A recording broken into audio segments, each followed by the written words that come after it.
Bismillahir Rahmanir Rahim. Alhamdulillahi wa kafa wa salamun ala ibadihi allazina istafa amma ba'd. Inna Allah wa malaikatahu yusalluna ala nabi. Ya ayyuhallazina amanu sallu alayhi wa sallimu taslima. Allahumma salli ala sayyidina wa maulana Muhammad wa ala alihi wa ashabihi ajma'in. Salatu wa salaman alayka ya rahmatan lil alamin wa ala alika wa ashabika ya shafi'il muznibin. Respected audience, Assalamu alaikum wa rahmatullahi ta'ala wa barakatuhu. Mubarak, congratulations on the occasion of the 126th Urs demise anniversary of His Exalted Eminence, namely Sayyidina Sheikh Ahmad Badshah Pir rahmatullahi ta'ala alayh, who is considered to be one of the greatest Islamic or Muslim saints buried in the Sadek region. Of course, his noble grave is located in Durban. Besides that introduction, I would like to take the opportunity to thank the Ashiqan-e Badshah Pir, a group that was founded in the year 2009. Of course, the name was accorded by Safi Siddiqui, who is a well-known Urdu poet and who is considered to be the official poet of His Exalted Eminence Sayyidina Sheikh Ahmad Badshah Pir rahmatullahi ta'ala alayh, as he had penned many kalams, pieces of poetry in his praise. Yes, so this particular group, Ashiqan-e Badshah Pir, was founded by Janab Sadiq Ali Uthman, who served previously for 33 years under his well-known and well-liked grandfather Mustafa Sarang, better known as Mat, who tried to take the name of Hazrat Badshah Pir to greater heights. May Almighty Allah cause the Ashiqan-e Badshah Pir to grow. The intention was to basically propagate the name of Hazrat Badshah Pir and of course to avail his salient teachings to the greater Muslim community and others as well. But what is interesting, the work of this particular group is concentrated in Chatsworth, an area where there is a lot of poverty. And so the Urs, the celebrations is taken there, where approximately 30 degs of biryani, one of the more famous dishes and more well-liked dishes and also rich dishes, are fed to people across the religious and spiritual divide, ethnic divide rather. May Almighty Allah cause this particular group to expand as far as the activities is concerned, because it is not just the name of Hazrat Badshah Pir but his message. And foremost, Hazrat Badshah Pir rahmatullahi ta'ala alayh is a symbol of love, not love but divine love. And today the world, especially as we are seated, we are experiencing a lot of calamity, but essentially speaking, there is a great deal of spiritual decadence. We need to highlight spirituality, and as far as spirituality is concerned, there are numerous different religious groupings, etc. Of course, monotheism is a factor. The acceptance of the finality of the Holy Prophet Muhammad is also very significant as far as this equation is concerned, but more especially, love of Almighty Allah is salient. The reason why there's so much of turmoil and conflict in the world today, people lack the love of the divine. Once we are anchored on the love of the divine, then we recognize the divine in every human being. And of course, this shatters racism, this shatters ethnic and other divides that actually keeps us down, because in the rat race that we are in, we ignore the human spirit. Maulana Jalaluddin Rumi rahmatullahi ta'ala mentions in Persian, of course because of lack of time I would give its approximate in English. He says, "Fools lurd and magnify the mosque whilst they strive to oppress the hearts of holy men. The former is mere form, the latter spirit and truth. So long as the hearts of saints are not afflicted, God never destroys the nations." So Sheikh Ali Wulle Ahmad, yes, you heard me correctly, Sheikh Wuli Ahmad is actually the name of Sayyidina Sheikh Ahmad Badshah Pir, rahmatullahi ta'ala alayh. How the name Badshah Pir, rahmatullahi alayh, came about was in 1895. Remember, Hazrat Sayyidina Sheikh Ahmad Badshah Pir's demise occurred on a Friday, the 6th of Rabiul Awwal, in the year 1894 in the Grey Street Masjid. So in 1895, Hazrat Sayyidina Shah Ghulam Muhammad Sufi Siddiqui arrives in South Africa, and one of the first things that he did was to locate the grave of Hazrat Badshah Pir rahmatullahi ta'ala alayh, and it is he who solved a mystery that we will discuss as we move along. It was he who had basically informed the people of the true status of Sayyidina Sheikh Ahmad Badshah Pir, and he had accorded the title Badshah Pir to Sheikh Ahmad rahmatullahi ta'ala alayh. Now, very often in our region we translate Badshah to mean king. That is why we hear the king of Durban, Badshah Pir, the king of guides in the SADC region or in South Africa is Badshah. Actually, when you look at Khaja Mu'inuddin Chishti rahmatullahi ta'ala alayh, who is one of the most prominent Sufis internationally, one of the biggest names in Tasawwuf, in honor of Imam Hussein radiyallahu ta'ala, and he says, Shah ast Hussein, Badshah ast Hussein, Deen ast Hussein, Deen Pana hast Hussein. But when you look at, we are not discussing this topic of Muharram, but rather we are looking at what does the term Badshah actually mean. When you look at how Khaja Mu'inuddin Chishti rises in terms of praising Imam Hussein, so he says Shah ast Hussein. Actually, Shah in the Persian language would mean king. Of course, emperor to a lesser extent, but more king.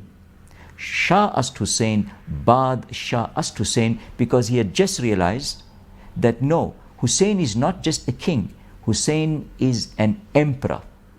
Now, Hazrat Shah Ghulam Muhammad Sufi Siddiqui rahmatullahi ta'ala alayh, when he established the Khanqa in Riverside, remember, there he had his son, Shah Abdul Aziz, who is fondly referred to as Dada Jan, and he taught the Gulistan of Saadi.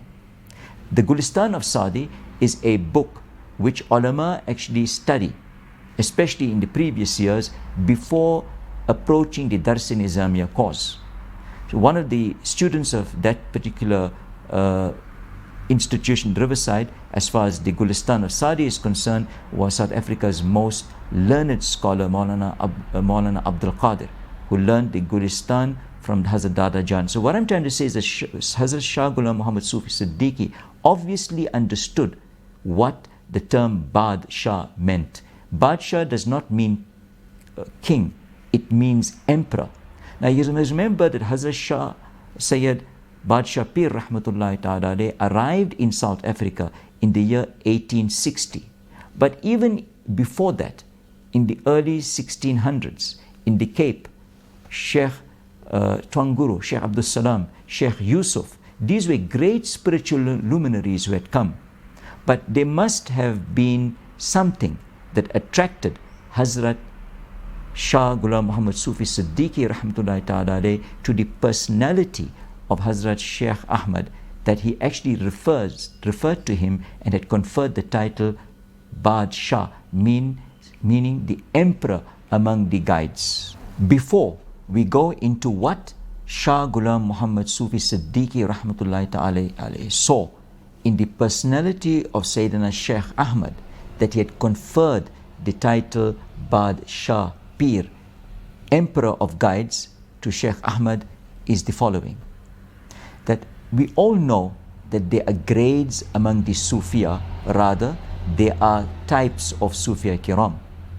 Now Hazrat Badshah Pir rahmatullahi ta'ala alayh, it is common knowledge, is ranked or is considered to be a majzoob. A majzoob, very quickly, one of the greatest authorities on tasawwuf, Hazrat Khaja Makhdoom Ashraf Jahangir Simnani rahmatullahi ta'ala alayh, one of the greatest descendants of Sultan al-Awliya Sheikh Sayyid Abdul Qadir al-Jilani Nawwarallahu Markatahu rahmatullahi ta'ala alayh, he says, a majzoob is one whom Almighty Allah chooses for his court. So Sheikh Sayyid Ahmad Badshah Pir rahmatullahi ta'ala alayh ranks among those special saints. So that is why there's also an hadith that comes to mind, die before death. Here you find that these persons had completely given themselves to Almighty Allah. Rather, Almighty Allah has actually accepted them in His court. Now we know of the verse in the Holy Quran, Ya ayyatuhan nafsul mutma'inna irji'i ila rabbiki radi'atan mardi'a fadkhuli fi ibadi wadkhuli jannati. To the soul in complete rest and satisfaction, it will be said, return to me well pleased, and I most well pleased with thee. But this has actually occurred during the life of such individuals. Such is the status of the majzoob, who occupies a lofty status.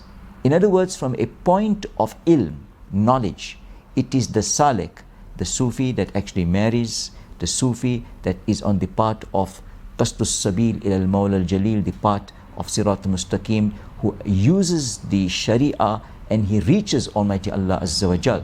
The majzoobs are much different. Of course, there is no disregard concerning the Sharia. Of course, rather, they follow the Sharia when conscious. But when in the presence of Almighty Allah, when in the august presence of Almighty Allah Azza wa Jal in a total manner, then of course they are absorbed, or rather released from the responsibilities of the Sharia at that moment in time. Now, I'm saying some things which seems a little controversial, but it is imperative that we go into the personality of the Holy Prophet Muhammad sallallahu alaihi wasallam, because I had also been given the task of stating or proving, or rather emphasizing, that Sayyidina Sheikh Ahmad Badshah Pir rahmatullahi ta'ala alayh is the manifestation, or is the radiance of the spiritual love of the Holy Prophet Muhammad alayhi salatu wasalam, meaning the love that Almighty, the Holy Prophet Muhammad sallallahu alaihi wasallam had for his creator. Hazrat Badshah Pir rahmatullahi alayhi reflects the same. Now when you look at the Holy Prophet Muhammad alayhi salatu wasalam, besides him being the last of the divinely instituted messengers that had come to issue to humanity the code of conduct, or rather the manual by which humanity ought to govern his or her life, that is the Holy Quran. And besides being the animation, the total animation of the message of the Holy Quran and its spirit, he also has facets to his personality. One example, his blessed wife, Hazrat Aisha radiallahu ta'ala anha, comes into his presence and she says, Assalamu alayk ya Habibi. Salutations on you, O beloved. Now remember, we do not, or we should be actually following the sunnah. We don't call, or we should not call our spouses by their names, but rather we should use, because love is acquired. Love is something that mellows. So we use things like darling, sweetheart. This is the teachings of the Holy Prophet of Islam. We should lighten. Love of Almighty Allah is expressionate in different forms. So she said, Assalamu alayk ya Habibi. The Prophet of Allah said, Man anti? Who art thou? Now remember, the Quran tells you quite clearly, Fakul salamun alaykum, greet. So it is wajib to greet. It is sunnah rather to greet, but wajib to answer. So Hazrat Aisha was quite surprised that the Prophet asked, Man anti? Who art thou? She said, Ana Aisha. I am Aisha. Still not understanding what is actually transpiring. So the Prophet asked, Man Aisha? She said, maybe he would remember or know my father, because they were through thick and thin. So she said, Ana Aisha, binti Abu Bakr. I am Aisha, daughter of Abu Bakr. The Prophet asked, Man Abu Bakr? Now hold on. This was too much for Hazrat Aisha. She realized that the Prophet ﷺ was in another mode as far as his psychic is concerned, and she took an exit. When she found him to be in a normal frame of mind, she asked, Ya Habibi, what happened on a previous occasion? And she narrated what took place. And the Prophet said, Ya Aisha, lima Allahi waqtun la yasa'uni fihi malakun mukarramun wala nabiyyun mursal. O Aisha, note well, not my total personality, but just a dimension of my multifaceted personality, just a dimension of my personality as far as concentration on the divine is concerned, when it manifests itself in the love of Almighty Allah Azza wa Jal. Here, when I am in communion with my Lord, at this particular point, no divine messenger, no divine functionary, the angels, the malaika, could transcend and will be able to transcend. So we realize that the prophetic personality of the Holy Prophet Muhammad ﷺ also showed signs of majzubiyat, if I may to use the expression. Now, even among the Sahaba, Ridwanullahi ta'ala ajma'in, there are grades. The Quran is very clear. Ashabikun nujum, all the Sahaba are shining stars. And the Quran is very clear. Radiyallahu anhu wa radu an. But their grades, the Badri and the Sahaba who fought in all the battles, some battles, those who made the hijrah once, those who made the hijrah migration more than once.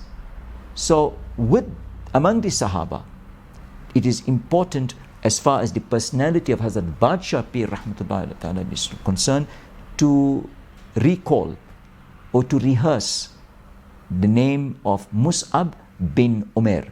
Now, Mus'ab bin Umair radiallahu anh was a young man, and the Prophet of Allah was seated, and this is narrated by Hazrat Umar radiallahu anh, the second Khalif of Islam, who says that he was seated with the Prophet in Masjid al-Nabawi, and the Prophet of Islam was discussing issues as he would discuss on a regular basis with his Sahaba, and all of a sudden he said, Unzur ila hazar rajul, look towards that young man.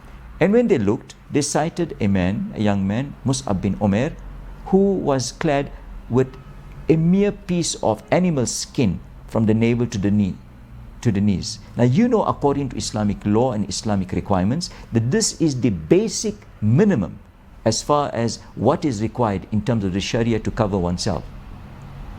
And furthermore, the Prophet of Allah said, he said, Allazi qad nawwarallahu qalba. Now, this was surprising to the Sahaba, because they were human beings after all, and we as human beings are prone to judge. They must have thought, and this is that individual whom Almighty Allah has illuminated his heart, but perhaps they thought that he's clad in a scanty manner. But then the Prophet of Allah teared, and he said that I had been in Makkah and I witnessed, remember, Mus'ab bin Umair had parents who were extremely wealthy. They would accord him clothing of such a standard that, you know, he would wear clothing of such a standard when people could not afford at that stage the basic amount of clothing. And they would shower him with the best of nourishment, the best of food, the best of drink. And then the Prophet of Allah teared when he narrated this to the Sahaba, and he said, فَدَعَ اللَّهُ بَلِلَّهِ وَرَسُولِ إِلَّا مَا تَرَوْنَ, that it is the intense love that Mus'ab bin Umair has for his messenger, for his Prophet Muhammad ﷺ, and for his creator, ila taron, that brought him to what you experience.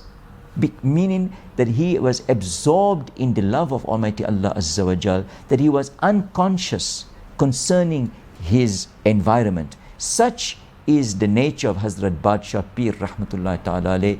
He is indeed a reflection of the divine love that the Holy Prophet Muhammad ﷺ had for his creator, and Mus'ab bin Umair, to mention just one Sahabi concerning his beloved, and that is the Almighty Allah, the supreme creator of the entire universe. Hazrat Shah Ghulam Muhammad Sufi Siddiqui Rahmatullahi Ta'ala alayh looks at who essentially is Badshah Pir, what is his spiritual state, what is his mental approach, how connected he is with Almighty Allah Azza wa Jal, and thus he accords the title Bad Shah Pir, Emperor of Guides, of course referring to Bad Shah Pir's status perhaps in the Sadek region, but the implications could be much more. Allah knows better. Now, in 1860, Indians from mainly South India came to work on the sugar canes in South Africa as indentured laborers. And this is when our hero, the beloved of Almighty Allah, and remember Almighty Allah Azza wa Jal always, when you look at the Quran, وَلِكُلِّ أُمَّةٍ رَسُولٍ وَكُلِّ أُمَّةٍ حَادٍ, to every nation was sent a guide, to every nation was sent a messenger. And Nabuwa, prophethood, was sealed with the coming of the Holy Prophet Muhammad alayhi salatu wasalam, who is the seal of divine messengership. But guides do come.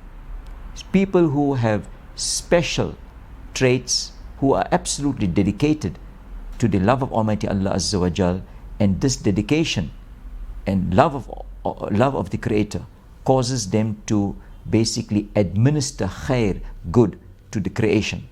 Now, these special people who had come to work on the indentured laborers were leaving their homes. They were leaving their familiar environment. They were leaving their religious institutions. They were leaving their families.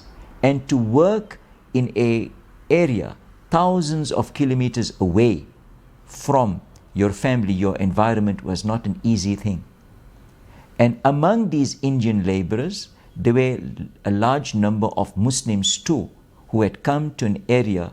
Remember, Islam was already established in the Cape with the great Shuyukh and the great Sufia Kiram who were there, and we know their names. But in the Indian, or rather in the Natal area, you find that there was no Islam proper. There was no masjids, etc.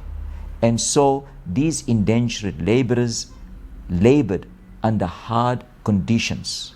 And you must remember that we are talking of a colonial era. We're talking about the suppression of people. We are talking of people not being doctors and lawyers. These were people who was of a different ethnic base. Remember, the ruling class were the English, were the Dutch, were Europeans, colonialists. And these colonialists, like we see today, the French, who are basically trying to wage a war against Islam, they had done a lot of harm. In the last century, you find that they killed approximately 500,000 Muslims, Africans, that is, in North Africa, in Algeria. What about Umar Mukhtar, Libya, and how he fought against colonialism? The situation was very much not different in Natal. Of course, there was no killing, but there was no first-class treatment accorded to these people who had come to work as indentured laborers. They suffered, longing for their families, their homelands. Of course, there was no mosques and religious institutions that they could approach for their spiritual needs, etc. So it is quite remarkable that among these indentured laborers, the divine had it that Sheikh Sayyid Ahmad Badshah Pir Rahmatullah Ta'ala alayhi accompanied them. And now we know that he was a majzub. We know that he was a saint. But remember, in spite of it all, he was an indentured laborer. And his due portion was accorded to him for him to work.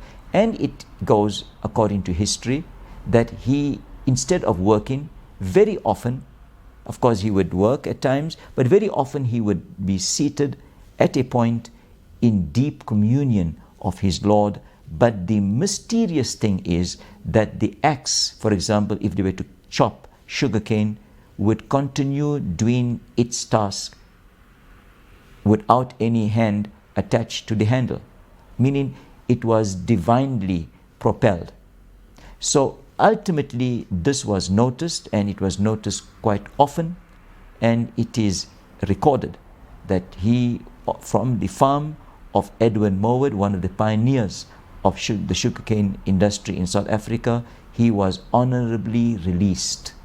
Now this one miracle is not something which is alien to Islamic text, because we know in Hadith Qudsi, where the Lord, through the lips of the Holy Prophet Muhammad ﷺ, says, لا يزال عبدي يتقرب إلي بالنوافل حتى أحببته. That his servant, after accomplishing his fara'id, after doing or fulfilling the obligatory acts, seeks my nearness through optional virtue, then I become his beloved. But here we are talking of one who is already accepted in the court of Almighty Allah Azza wa Jal.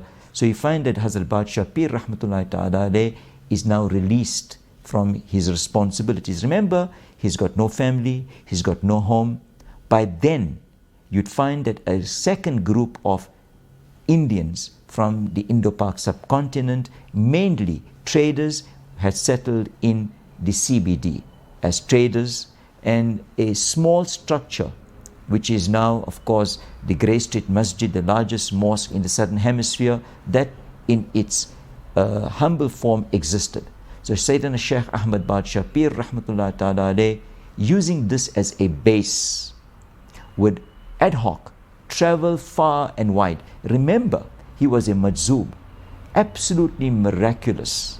And perhaps it is for this particular reason that Almighty Allah chose such a sage to come to the shores of South Africa, because ad hoc, when a Muslim brother, or even among the non-Muslims, when they were down, the spirits were low, when they were suicidal in thought, all of a sudden, Badshah Pir Rahmatullah Ta'ala would approach. If it is a Muslim, he would tell them, beware, have sabr. The Quran says, Inna Allah ma'as sabirin. Most assuredly, Allah loves those who patiently persevere. So he would tell them, persevere. Light is at the end of the tunnel. Things would progress. And those persons who were almost blaming God, because when people are suppressed and they've got no hope, and when they lose hope in the divine.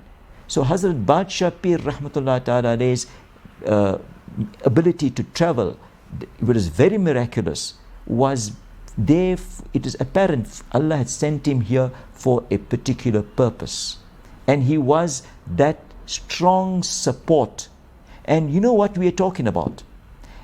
Even Hazrat Shah Ghulam Muhammad Sufi Siddiqui Rahmatullahi Ta'ala alayh, as powerful as his work was in South Africa, remember, his work actually took off only when he came for the second time. But initially when he came, he could not bear the harshness of the environment and the circumstances that I described a little earlier. He went back to Khwaja Habib Ali Shah, the Qutb of Dakkan, who sent him to South Africa in the first place, first and foremost to locate the grave of Sayyidina Shaykh Ahmad Badshah Pir Rahmatullah Ta'ala alayh, and also to establish Islam in the area by virtue of education, to establish Islamic educational institutions, masjids and orphanages, etc. But when Hazrat Shah Ghulam Muhammad Sufi Siddiqui Rahmatullah Ta'ala alayh came for the first time, he went back to his murshid and he said, sir, the circumstances are quite harsh. So what does it tell you? That when Shah Ghulam Muhammad Sufi Siddiqui Rahmatullah Ta'ala came in 1895, he considered the environment to be harsh. And here we are referring to Hazrat Badshah Pir Rahmatullah Ta'ala, who comes here in 1860 onwards. So imagine if in 1895, Sufi Sahib Rahmatullah Ta'ala, they found the conditions harsh. Can you imagine ordinary Muslims, ordinary Indians who had come to work in an alien environment? Can you imagine the harshness of the environment towards them, because they had come here in maiden territory as far as their life is concerned and their spirituality is concerned. So we can understand why Hazrat Shah Ghulam Muhammad Sufi Siddiqui Rahmatullah Ta'ala calls Hazrat Badshah Pir the emperor of guides, because his guidance was vital.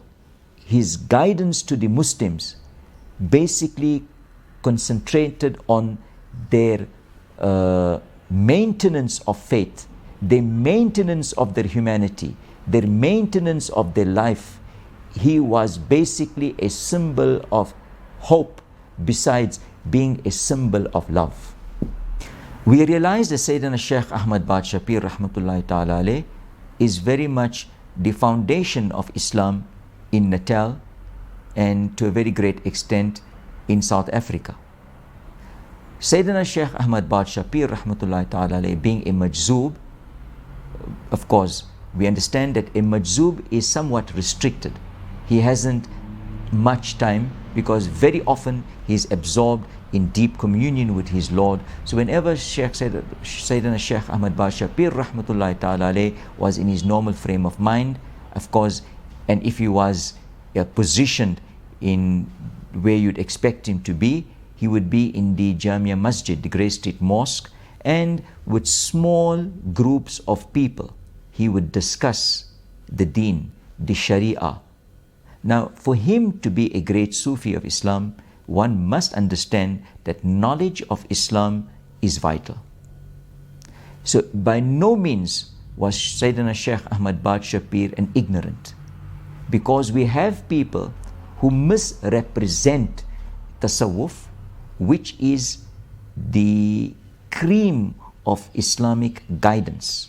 It is the greater knowledge of Islam, and that is why the Imam of Medina, Imam Malik rahmatullahi ta'ala alayh, he mentions that tasawwuf without the Sharia is damaging to Iman, and Sharia without tasawwuf, Sufism, is damaging to the self. So the combination of both is what is the ideal. So Sayyidina Shaykh Ahmad Badshapir rahmatullahi ta'ala alayh, if he is a majzoob, meaning he is an arif, meaning he is on the path of irfan.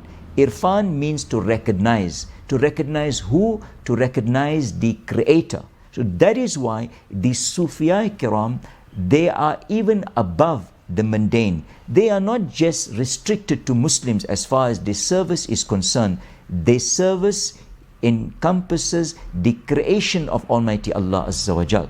Like Hazrat Sayyidina Waris Ali Shah, like Khaja Mu'inuddin Chishti rahmatullahi ta'ala alayh, like even Hazrat Shah Ghulam Muhammad Sufi Siddiqui rahmatullahi alayh, who assisted Farsi Rastamji, and thus you find that Farsi Rastamji built for Hazrat Sufi Sahib rahmatullahi alayh, of course, an orphanage in Riverside itself. So the idea is that if Hazrat Sayyidina Shaykh Ahmad Badshapir was a majzoob, he was obviously an arif. And the Prophet of Allah said, Man arafa nafsuhu faqad arafa rabba.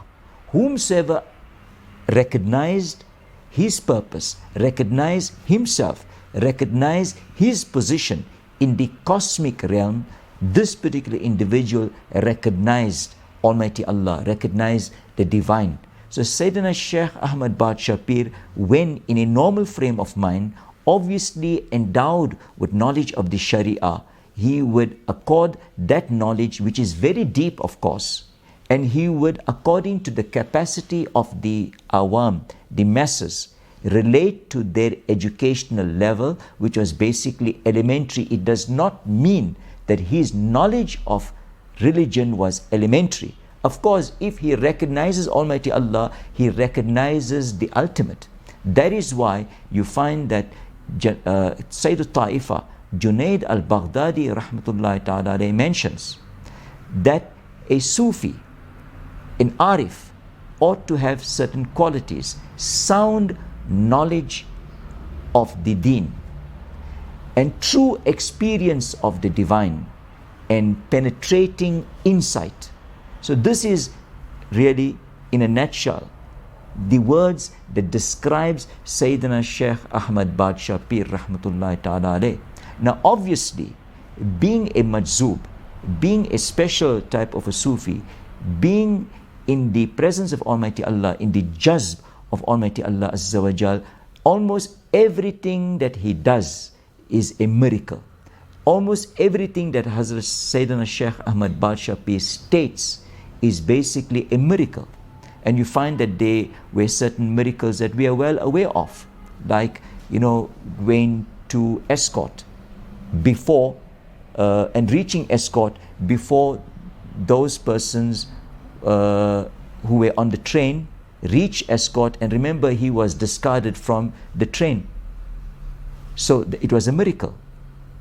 And it smacked on the colonialists because they refused to acknowledge his ticket that was first class, and they booted him off the train. But when they go on that end and they see the man that they had discarded for him being a coolie, it is a smack on their face. It is an insult to what they had tried to do when they find the same man who they had discarded already waiting for them on the platform where the train was due to arrive. And much of the miracles of Hazrat Sayyidina Sheikh Ahmad Badshah Pir, remember, it was an era where people did not basically have the skills to record for posterity all the miracles. We are just relating some of the miracles. But it is interesting that Sayyidina Sheikh Ahmad Badshah Pir's many miracles smacked at the colonialists and their negative approach to society and other communities. These white imperialists treated people very badly. So you find that very often you'd find that Hazrat Badshah Pir Rahmatullah Ta'ala would be picked up by the police. For what reason? Because non-whites could never, among other things, leave their homes after sunset. Now here's a lover of God Almighty. In the night especially, ignited by divine love, he would roam the streets of Durban whilst people slept in their warm beds, and he would chant the praises of his Lord. He will sing the praises of his Lord, absorbed in the zikr, loudly chanting the glory of Almighty Allah Azza wa Jal. What does the police, what does the colonialists and their apparatus of law understand? They would pick him up, they would place him on the conveyance, and of course he would be on his way. Of course, when he was placed on the conveyance, the idea was to incarcerate, to punish these coolies, so to say, who were breaking the law. And it goes as follows, that if Hazrat Badshah Pir Rahmatullah Ta'ala desired to go to the cell, then of course he would be locked, and in the morning when they would open the cell to mete out whatever treatment they desired to mete out towards him, it was a miracle to find that the lock would be in place but the cell empty. And then of course there were also other occasions where if he chose not to go, when the conveyance would move after him being placed on the conveyance to basically place him in the cell, incarceration, as soon as the conveyance moves, he'll be standing on the spot where the conveyance once stood. And this would recur, and ultimately they would give up. But it became apparent to the authorities of the time, especially the police, that this particular individual, of course they didn't know he was a Majzoob, they didn't know his title is Badshah Pir, but they identified him to be of a highly spiritual stature, and they were commanded to leave him alone because he did not interfere with society. But this is what the colonialists failed to understand and appreciate, that whoever they were suppressing did not mean harm. They just wanted to exist as creation of Almighty Allah Azza wa Jal, but they were suppressed. So much of the miracles of Hazrat Badshah Pir Rahmatullah Ta'ala resisted colonialism, resisted oppression, and it is of no accident, I would say, that in Natal we had a Sufi of this nature, because in the Cape, when you look at Sheikh Yusuf, Sayyid Mutara Shah, Tuan Guru, Shaykh Abdul Salam, all these were political exiles who resisted colonialism. Understanding the miraculous personality of Sayyidina Badshah Pir Rahmatullahi Ta'ala alayh, let's move to what I actually mentioned but did not expound on. I mentioned that towards the latter part of his life, Badshah Pir Rahmatullahi Ta'ala alayh, whilst in the masjid, speaking to the few that listened to him, of course, the very many people did not understand him, but a few did understand him, and even those many who did not understand him basically did not just discard him. They knew that there was something special about this man, but of course their knowledge was not such that they could identify that he was a highly spiritualized individual. So back to the congregation in the masjid, when he sat with people in the Grey Street Mosque, very often the first imam of the Grey Street Mosque, Maulana Fateh Muhammad rahmatullahi ta'ala alayh, he would also be there, and he would listen with the others to the small bits of advice that was issued by Hazrat Sayyidina Shaykh Ahmad Baj Shapir. And remember, ad-deenu nasiha, religion is advice. That is what the Prophet of Islam was there for. That is what is our duty. So Baj Shapir rahmatullah alayhi would mention that very much is the case where evil prevails, and his status, his mindset, of course being a majzub and very often being in a deep state of communion with his Lord, does not avail time for him to assert more effort in the rectification of society and for the realignment of the thought towards the divine, etc. But he said, even well before 1894, he mentioned that there will come a time that a servant of Almighty Allah who would wear yellow clothing, he would come to South Africa, and by the barakah, by the blessings of his footsteps, radiance of divine guidance will actually spread, etc. Now these were words which were not easily understood by the people at the time. But what is interesting, it is around this time that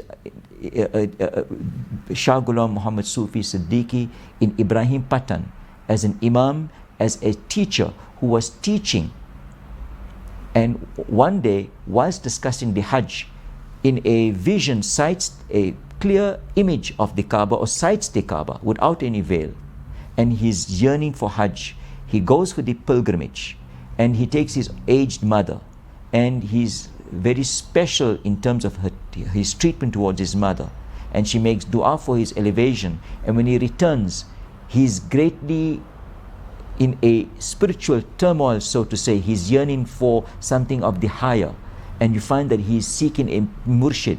He goes to Baghdad, and in Baghdad he meets his murshid, Hadrat Mustafa Effendi, who actually initiates Hazrat Sufi Shah Ghulam Muhammad into his Qadriya order.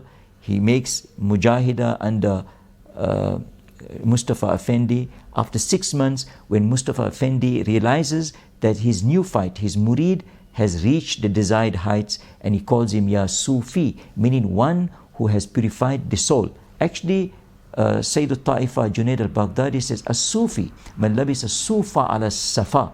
A Sufi is he who wears coarse garments over a polished heart. So when Mustafa Effendi cited the polished heart of Hazrat Shah Ghulam Muhammad, he conferred the title Sufi, which is not actually a surname, but the acquisition of a position of a man. And he also asked Hazrat Shah Ghulam Muhammad Sufi Siddiqui to now go to India and to avail himself to Khwaja Habib Ali Shah, the Qutb of Dakkan. So the Qutb of Dakkan now receives Shah Ghulam Muhammad Sufi Siddiqui rahmatullah ta'ala alayh, basically initiates him in the Chishti Nizami Habibi order, and ultimately sends him to South Africa. And with him coming to South Africa comes the instruction to locate the grave of Hazrat Sayyidina Shaykh Ahmad Baj Shapir. Now when Shah Ghulam Muhammad Sufi Siddiqui rahmatullahi ta'ala alayh comes to South Africa, the first thing he does, among other things, is to ask about the whereabouts of Hazrat Baj Shapir. And then he's informed that a year before, on the 6th of Rabiul Awwal, on a Friday, just when the fourth Adhan was called, Hazrat Sayyidina Baj Shapir rahmatullahi ta'ala ascended to his beloved. And that communion, which is called the Urs, had actually actualized. We come to learn something very special here, that Hazrat Sayyidina Shaykh Ahmad Baj Shapir was known in the spiritual field, was known in the spiritual arena, that the Qutb of Dakkan, Khwaja Habib Ali Shah, instructs Hazrat Sufi Sahib to come to South Africa and to locate the grave of Hazrat Badshah Pir, which means that spiritual contact or a greater sense of contact existed between the Qutb of Dakkan, Khaja Habib Ali Shah, and the great Hazrat Badshah Pir Rahmatullahi Ta'ala alayh. So you'd find that Badshah Pir Rahmatullahi Ta'ala alayh, the mystery of Hazrat Badshah Pir was greatly solved by Hazrat Sufi Sahib Rahmatullahi Ta'ala alayh, who after locating the grave of Hazrat Badshah Pir then pronounces to the people that this was not a madman, this was a man, yes, a majnoon, a man absorbed in the great love of his creator, who had lost a great degree of consciousness in the love of his creator, and who was totally absorbed in the love of his creator, and that is why his name is Hazrat Badshah Pir Rahmatullahi Ta'ala alayh. Much can be said about this great divine. We urge all those who are involved in the Urs to celebrate the demise of this great saint. Remember that the Prophet of Allah said that Tuhfatul Mu'minil Maut, that death is reward for the believer. So that is why we celebrate the Urs. We do not celebrate the death of an individual, but we celebrate the life, the new life of an individual. Sayyidina Shaykh Ahmad Badshah Pir Rahmatullahi Ta'ala alayh lives today. He lives in the hearts and the minds of the thousands of individuals, Muslims and non-Muslims, that visit his tomb. And I think the beautiful dome that basically symbolizes where his grave is at the Badshah Pir Square in Durban, it gives you a message that here was a lover of Almighty Allah Azza wa Jal. Here was a lover of the Creator, who identified the Creator in creation and who served the creation, and who basically echoes to us as ordinary mortals to basically be aligned towards the Almighty Allah, towards the Creator, to appreciate the Creator, but not to be just mercenaries to follow the Quran and the Sunnah, but to be motivated by love, so that we actually take the Quranic message, the prophetic personality, to a height where we follow the Prophet. We are obedient to Allah and His Messenger because we are motivated by the love of Almighty Allah Azza wa Jal. If time avails, inshallah, we will discuss this great personality who is multifaceted. Although it is a very difficult topic, it's a very difficult personality to understand. May Almighty Allah, on the occasion of the Urs of Sayyidina Shaykh Ahmad Badshah Pir Rahmatullahi Ta'ala alayh, cause all our earthly and heavenly desires to be fulfilled. وَمَا عَلَيْنَا إِلَّا الْبَلَاغِ. Assalamu alaikum wa rahmatullahi ta'ala wa barakatuhu.